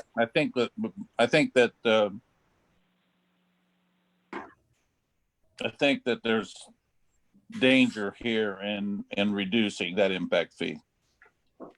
I also think, this is Commissioner Kaler speaking, I also think that impact fees should not go away. I mean, if you're going to vote that this impact fee stays, it doesn't go away just because the timing of the improvement has gone away. It doesn't go away. I mean, we have to be fair and balanced on that. So if it was owed, it was owed, it was owed. So, and that's why I'm saying we're setting a precedent on, we're saying if it was owed, then it's owed. And if it's, I think we need to talk about, when we say that citizens owe it, you're absolutely right. That doesn't mean they weren't paying their taxes. That doesn't mean they weren't doing the right thing. That doesn't mean saying it's punitive. I want to be careful about sounding punitive about it. Mayor, Mayor, this is Yes, Wendy. Community Development Director. I just want to be sure, because I'm not sure I've heard it said. We created this policy because we did get a request to reduce impact fees in an area that had not developed. And at the time, it was felt by staff and the commission that because of the amount of that impact fee collection, it would hamper development. So we have reduced, per the policy in the past, on a vacant parcel. That's a little different than this particular request possibly, but I don't want it to be missed that we have a policy so that you can consider it. There's not really, in my mind, a precedent, although I'm sure the attorney can speak to this, when we are acting within the policy on a case-by-case basis. I think, go ahead, Commissioner Crowley.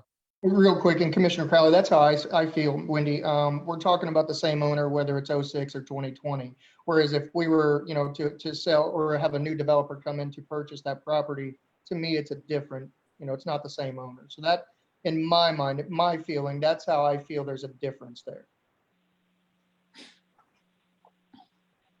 And I feel the change in the policy probably came in after this lot was purchased in 2006. Well, Actually, I'm not sure that's true, Mayor Wigan. When did the policy go into place? I mean, when did the policy go into place? It's only been this Last Wendy, year. Director of Community Development, within the last 2 years. Yep.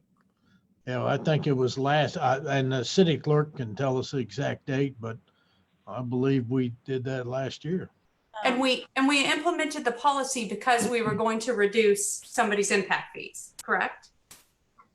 That was the proposal. Yes. Okay. City Clerk, it was in 2018 that the ordinance was adopted. I think I can give you a. Mr. Mayor, Yes, Commissioner Jorgensen. This is Commissioner Jorgensen. I kind of remember a little bit about the circumstances back when that ordinance was adopted. It was to get properties to be developed. I think there were a couple properties over in that same neighborhood, but over more to the east that were vacant and had those impact fees that were that prevented properties or construction on those properties because of the impact fees. And I think really this property, the seller, the people that sold it to or the estate that sold it to the present owners may not, well, we don't know what happened, but the impact fee was not collected at that time. Really I don't know if the present owners were not told of the fee at that time by their title company or what the situation was, but it was not a barrier at that time to build the structure on this property. And if I may, Richard Ninestead, City Manager, going back to the ordinance, we actually have a pressure relief valve in there. Actually, we wrote it and the commission approved it, knowing that what it says in there is that the city manager can make an adjustment, but in consultation with staff and the governing body. So there's a relief valve in there, and that's why this is before you today.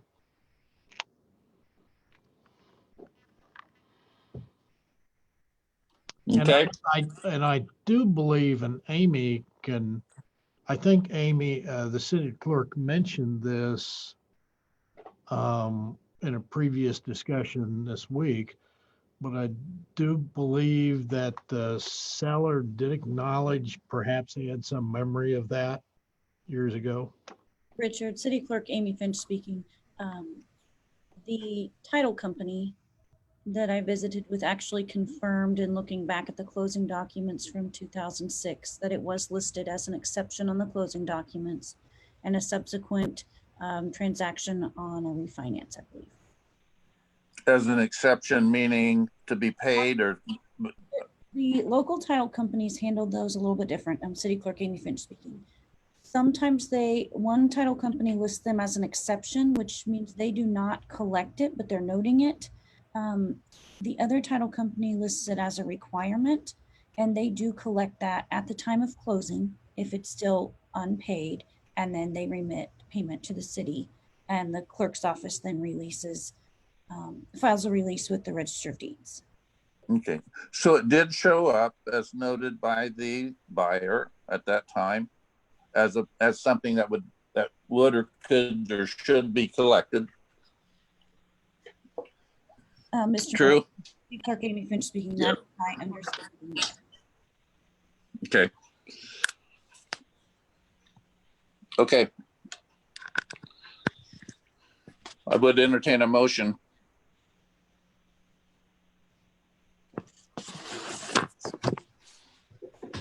Well, Commissioner Skidmore, I just want to say something too, that I understand the impact fees, and I guess in some cities they don't charge that, then they make it back and the utilities sold to that particular property owner.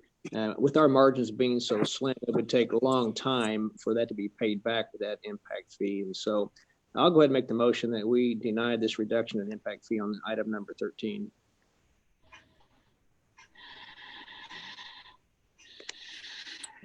Is there a second to the motion? Commissioner Crowley. I'm sorry? I'll second that.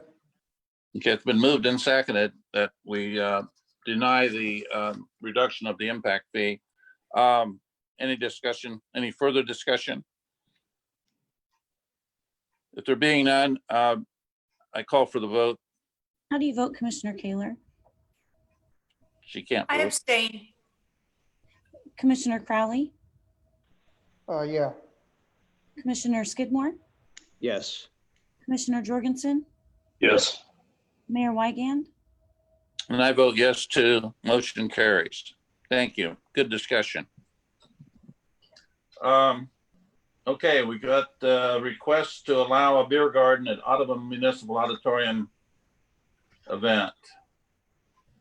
Prairie Paws Animal Shelter has applied to host a beer garden as part of the Jerry McComb outdoor concert on July 24th. Mr. Mayor, City Clerk speaking. Tiffany Evans is also on with us. If there are any questions, I'll briefly recap our discussion from Monday. Ottawa Memorial Auditorium is hosting an outdoor concert in the parking lots behind the building, and Prairie Paws Animal Shelter has applied to host an outdoor beer garden as part of it. OMA is exempted for consumption on public property inside of the building in municipal code. Outside of the building is not, which requires governing body approval. This application, should you approve it, would be subject to the same internal staff review, including inspections and working with the host of the beer garden, and then any and all state and local laws regarding serving and consumption of alcohol.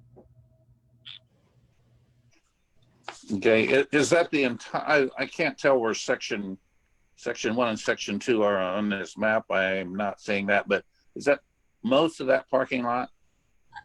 It is just one. There's two, Amy Finch, City Clerk speaking. There's two sections kind of parking in that parking lot, and the diagram is only indicating one of those to be used for the beer garden. Okay, and it's got the one with the green marks on it. Yes, it's outlined in yellow, and I believe that entrance and exit points are identified with the kind of blue lines. I see. Okay. Okay. Any comments? I would entertain a motion. Mr. Mayor, I'll make the motion to approve item 14 on our agenda. Mr. Mayor, Taylor will second that. Been moved by Commissioner Crowley and seconded by Commissioner Kaler that we approve item 14. Is there any other discussion? Commissioner Skidmore. Being done. Commissioner Skidmore, this question, this is a fundraiser for Prairie Paws, is that correct? Commissioner Skidmore, Amy Finch, City Clerk speaking. That is correct. Oh, it may make a difference on how well they do that night with regard to their increase in the budget? City Clerk Amy Finch speaking, I will have to let Melissa answer that for you next week. All right, thank you. I'm guessing, Commissioner Skidmore, they're not going to hold that money for 6 months to put into their 2021 budget, but I don't know that for sure. Okay.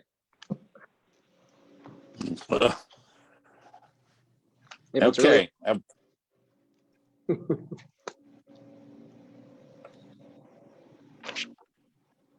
Now we've had a motion and a second, right? Mr. Mayor, Amy Finch, City Clerk speaking. That is correct. So let's call for the vote. Amy Finch, City Clerk speaking. How do you vote, Commissioner Jorgensen? yes. Commissioner Kaler? Yes, sorry. Commissioner Crowley? Yes. Commissioner Skidmore? Yes. Mayor Wygand? And I vote yes too. Motion carries. Okay, item 15. Report by City Manager. Richard? So Commissioners, Richard Ninestead, City Manager. I'll make this brief and then it'll all be on your shoulders to get the meeting wrapped up. First thing I'd like to tell you is that we see lots of nice backgrounds. We've got to see lots of interesting backgrounds, but my favorite today is the ranch that is Commissioner Jorgensen's background. I look at that and I get a peaceful, easy feeling. Thank you. Well, thank you. This is the area that I grew up in, so don't see a lot of trees, but this is our ground looking at the sunset. Where did you tie your horse up at today? It's out back. So moving right along, or galloping right along, I would just say this about future commission meetings. We're now at 94 with positive COVID cases, and I think you all have been paying attention to that, and we're still on an upward. And we know we have another governing body that it's kind of touched. So I would I would hope that for the time being, we would continue to do the Zoom meetings. I think that is not only safe for us, but it's also safe for our citizens, and they can still participate in these meetings. So unless I hear different from you, we will just plan on Zoom meetings for the time being. Anything on that before I move on? Okay. So I think it worked. thank you. So as you know, under the CARES Act, the county will receive a $5.2 million allocation as part of the Relief Act that comes from Congress and all those rabbit trails. So what that actually is it amounts to $194 for every citizen, I think, in the county. Anyway, so we're going to be submitting expenses that we have. The first part of this is we're working on getting all the expenses together we paid on COVID that is outside the realm of what we expected to do during a normal budget year. We actually have 2 tracks we can go, and if we're successful with this track when we submit it to the county and the state, there's 100% reimbursement. If we aren't, there is a way through FEMA, but that would likely only be 75%. So we're going to go shoot for the 100%. And this is round 1 for submitting those expenses. So we have to have that into the county by July 31st. And we will have it there several days early. The second part of this program is what they call direct aid. And it is for any programs or any expenditures that you want to make a case for direct aid from the state. And the catch is that if you get approved on that, then we have to have that expended out by December 31st. And we're actually asking to clarify the expended out. Does that mean you have a commitment, or do you actually have it here? So we're looking at a number of programs. Department heads and I will have another call tomorrow with each other just to see where we're at. We're looking at overtime. We're looking at Mr. Summer is looking at some enhancements to how we do this type of operation with our citizens and with you as we go forward, knowing that COVID is still going to be with us. So we're thinking outside the box, and we'll be putting together a plan for submittal. And some of you have given us some good suggestions to look at, and they will be included in that plan, like enhanced laptops, enhanced ways so that you all, if this is how we do business, that the quality is better for you and better for our citizens. So those are my update reports to you. Thank you. I think that we should acknowledge the extra work you and all of your staff have put in due to the COVID, all of the grant writings, all of the acceptance of funds, all of the distribution of funds, all of the contacts you've had to make on top of the standard usual city operations and funding. And I know that's added a load and some stress, and we appreciate it as commissioners as well as citizens. I appreciate that, Commission, but I want you to know 99% of the work is done by the department heads and the staff members. And they have all been troopers, and it has been stressful on them. But what I can tell you, and I can tell our citizens, is this team is committed to the betterment of our community and doing whatever is possible, whether it's working to get those dollars out in the CDBG loans, or it's working to transport test kits to some testing facility. They are doing the everyday work of what you see. Yep. Above and beyond. Thank you very much. Okay, we have some discussion of our board interviews. We have some positions to fill.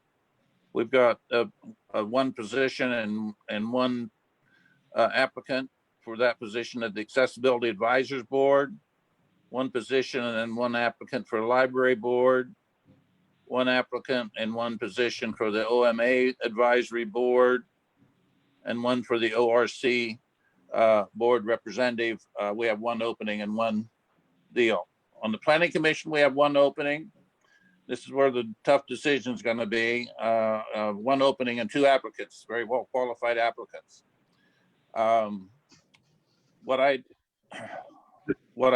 Mr. Mayor, Yeah. if I may, let's start out. I moved to appoint Patrick Gardner, Linda Normile, Matthew Parente, and Scott Bink to the respective boards for which they applied. Commissioner Kaler will second that. I had hoped to handle that way. That's great. Any other discussion on those? Real quick, Commissioner Crowley here, and I apologize. I did not have my agenda printed off earlier. I would have made this declaration a long time ago. I agree with the motion for the first four. I'm on board with them, but I'll abstain from the last one for the Planning Commission.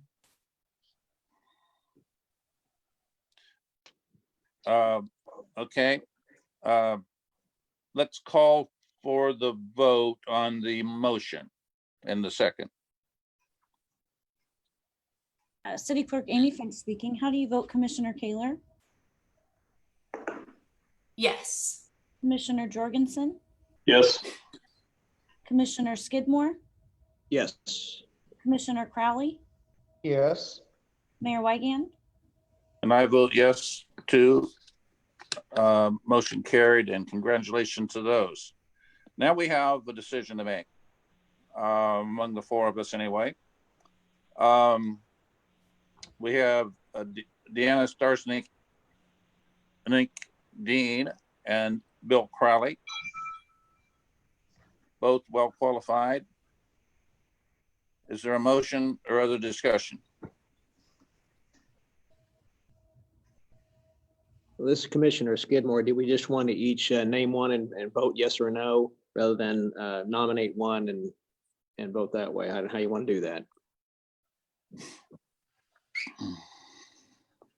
My suggestion would each one. Commissioner Skidmore, this is when the us all being in person would be really nice, right? When we have these conversations. Hard when we're all apart from each other to have these conversations, because I agree with you. Both of these individuals bring complete value to being on the Planning Commission, and I wish we had one additional spot. Oh, I agree.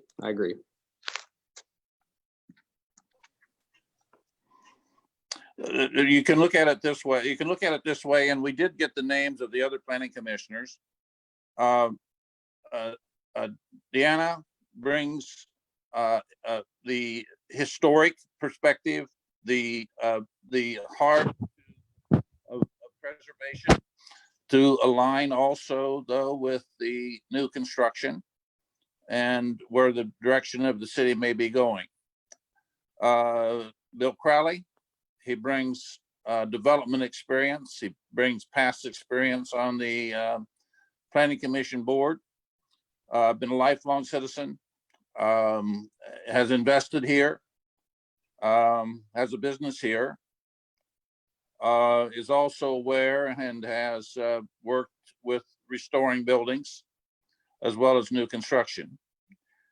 So that it's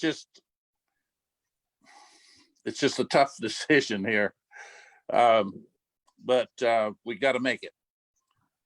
Commissioner Skidmore, I feel like too, they each bring a specific set of skill sets to the position that's unique. Diane with her historical preservation and history and knowledge, and Bill with his experience. And so with that said, my vote would go toward Bill. If I'm going to vote, we're going to have a vote. Okay. it's a very high-class problem and one that we don't, I mean, high-class problem that we have to select from two excellent candidates.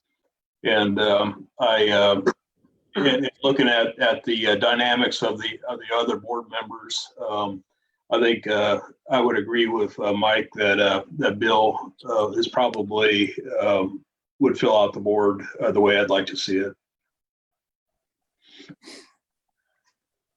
Commissioner Kaler? I don't disagree with any of the comments that have been made. The one thing I would say is that Diana does bring that historical view that we have not had, as far as I know, since I've been on the city commission, on the planning commission. I don't recall having anybody from the historical society sitting on the planning commission. So it is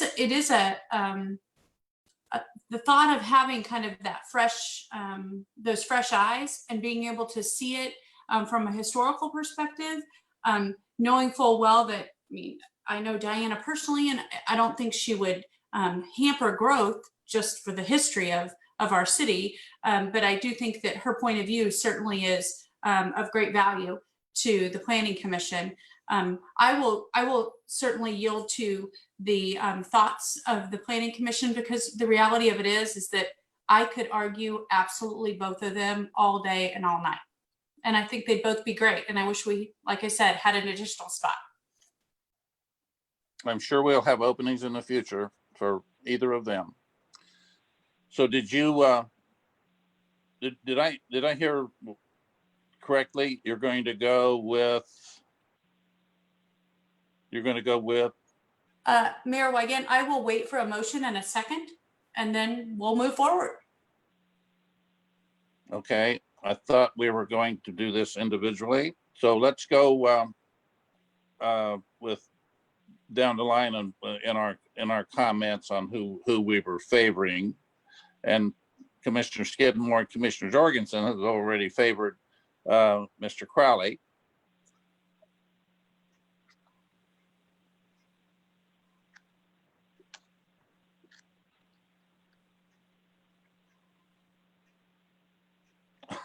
we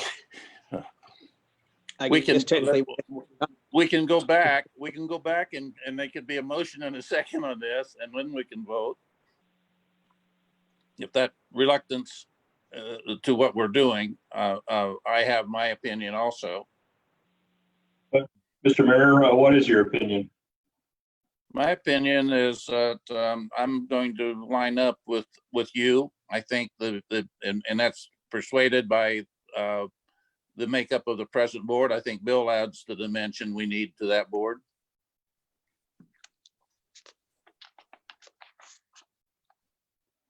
Well, with that said, the Commissioner Skidmore will make the motion. We appoint Bill Crowley. Second. It's been moved and seconded. Is there any other discussion? Commissioner Jorgensen seconded the motion. Okay, thank you. I call for the vote. City Clerk Amy Finch speaking. How do you vote, Commissioner Jorgensen? Yes. Commissioner Kaler? Yes. Commissioner Crowley? Abstain. Commissioner Skidmore? Yes. Mayor Wigan? Yes, I vote yes too, and motion carries. Congratulations to Bill and Dan. We hope that you apply in the future. It wasn't an easy one today, and we appreciate your interest. With that, commissioners, have you got anything you would like to say at the end of this meeting? And what's going on? I'll call on Commissioner Skidmore. Nothing. Sorry. Okay, Commissioner Crowley. Just want to say everybody be safe. I guess I heard that we had reached 113 yesterday, #1 in the nation. I don't know if that's anything to be proud of, temperature wise. So everybody be safe. I know it's cooled off a little bit, but it's supposed to get hot next week. That's it. Thank you. Commissioner Jorgensen. I'd just like to say we've had several long meetings here, at least 3 meetings in the last couple of weeks. And what we're doing with the budget is probably some of the most important work that we can do as city commissioners when we're studying the revenue and expenses of our city. So I congratulate the other commissioners for the work that they've done. We're not done yet. And we still need to discuss it and look at the budget here in the future. So thank you all for the hard work. Thank you. Commissioner Kaler? Thank you, Mayor Weigand. I want to go back up to the beginning of our agenda, and one of my very favorite things to do as a city commissioner is to lift up our employees, and we were privileged to be able to lift up Dennis Nowacki today. We spent a short 5-7 minutes talking about a really long career in which that he has been fair and balanced. He's been calm and friendly. He has helped citizens time and time and time again. And I really want to thank him for doing that and for giving of himself and for spending countless hours to helping others, and wish him the absolute best of his retirement. Very well said, and I certainly second those comments. He's been a great asset to the city, and is a great citizen and family man. I would only add that my concern is I'm still not seeing enough people wearing masks. I'm seeing more. I know this city would have some influence on that. I'd like to see, as I go around different areas, I'd like to see more signs on businesses that no entry without a mask. I saw one yesterday, no entry without sanitizing your hands, which I thought was good. So I encourage our citizens again to participate willingly and as needed to get this thing turned around, to wear your mask. You can take it off when you get back in your car or crossing the street or something like that, but wear that mask, get us out of this predicament we're in. And also, this process has been an interesting one. I think it not only helps us to understand the operations of the city, the challenges our employees meet every day, and the importance, I think, of the commissioners and our citizens who listen in and are aware of what's happening, help them understand all the things that the city is responsible for delivering and handling, the tax money, the fees, and all the things that go into our city budget, and what our citizens expect out of the dollars we do get. So it's a great experience. It's a learning experience. It's a rewarding experience, and it's an important experience. So if there's nothing else to come before this meeting, we will adjourn until Monday at 4 o'clock.